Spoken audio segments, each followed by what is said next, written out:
discuss the structure of Oscar Wilde's only novel, a classic exam question that catches most students off guard. You can't just summarise the plot and hope for the best. In this video, we turn our attention to the Picture of Dorian Gray. To get the high marks, you have to show the examiner exactly how the structure drives the plot. Hello, lovely learners. I'm Anna. I handle the methodology and structure, ensuring your brain doesn't stage a walkout the moment the examiner looks at you. And I'm Annie. I provide the high-level expressions to ensure you sound like a fluent speaker. Together we're building the L&T speaking path. Our mind map allows your eyes to move from top to bottom, guiding your voice through the exam without the panic of what comes next. Shall we start from the structure, Annie? Sure.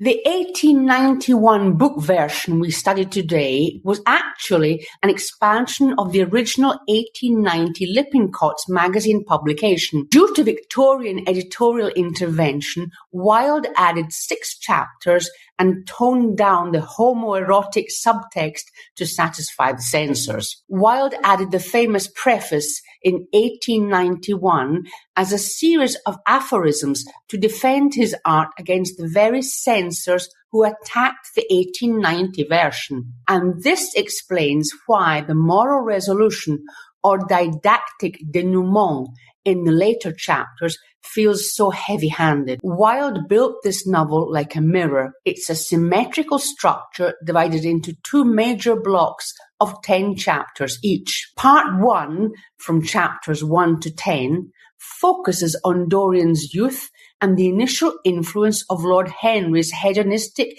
aestheticism. The bridge, which is chapter 11, is the middle chapter where 18 years pass in a very few pages. It's a temporal shift. It represents the passage of time and the decay of Dorian's soul. Then we have part 2 from chapters 12 to 20. This focuses on the consequences, the murder of the artist, and the final destruction. Did you notice that expression I used a moment ago? The novel is divided into.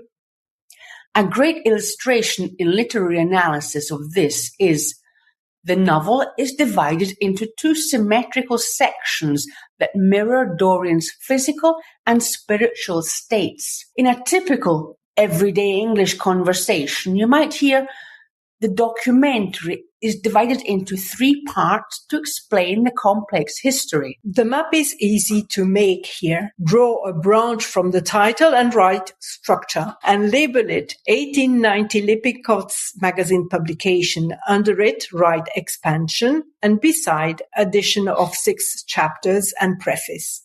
Then book and under that censorship and then tone down. Beneath, jot down symmetrical and under that, draw 3 branches.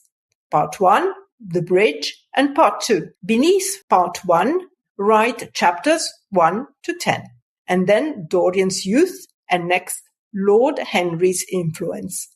Under the bridge, write chapter 11, and just beneath, middle chapter. You can add some info, such as passage of time and decay of Dorian's soul. Under part 2, write chapters 12 to 20, and beneath, jot down consequences, then final destruction.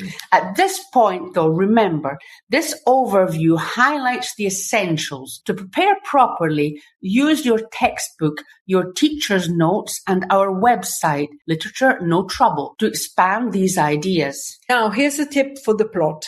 To explain the summary fluently, you have to see it as a chain of cause and effect. Indeed. It begins in Basil Hallward's studio, where the charismatic Lord Henry convinces Dorian that youth and beauty are the only things worth having. When he sees his portrait, Dorian makes a supernatural wish, a Faustian bargain. The portrait will grow old while he remains young. The tragedy begins when Dorian cruelly rejects the actress Sibyl Vane, that's Dorian's fiancée, causing her death. He notices the first touch of cruelty on the portrait's face and hides it upstairs in a locked room to conceal his sins. Over 18 years, he descends into moral corruption until he eventually murders Basil to protect his secret. Finally, unable to bear the portrait's hideous reality, Dorian stabs the canvas, accidentally killing himself and restoring the painting to its original beauty, while Dorian finally reflects his true corrupted age in death. Now, let's layer that narrative into your map. Beneath your plot bubble, write these concepts moving downwards. First, the influence. Under it, write the keyword Lord Henry's philosophy, and then write the wish with the keywords portrait, and beneath, old, and beside the circled portrait, write Dorian, and under it, young forever. You can connect these events to part 1. The locked upstairs room is another point. Add the concept, symbol of hidden corrupt self. Connect this one to the bridge. Then write the murder with the info, Basil's murder, and beneath, sin against art, sin against friendship. Then finally, the resolution, stabbing of the portrait, then Dorian's death and Dorian's sudden aging and restoration of the original painting, and with a connection between these events and part 3. Okay, to connect these branches during your test, use these key phrases to show your teacher that you understand the deeper meaning. Represents the idea of. In literature, we can see this used in the locked room represents the idea of a hidden, guilty conscience. And another clear instance in everyday English could be found in a white flag represents the idea of surrender. Look at your mind map now. Because you organized it from top to bottom, your eyes can now read your speaking path. You're following a logical route from structure to key event.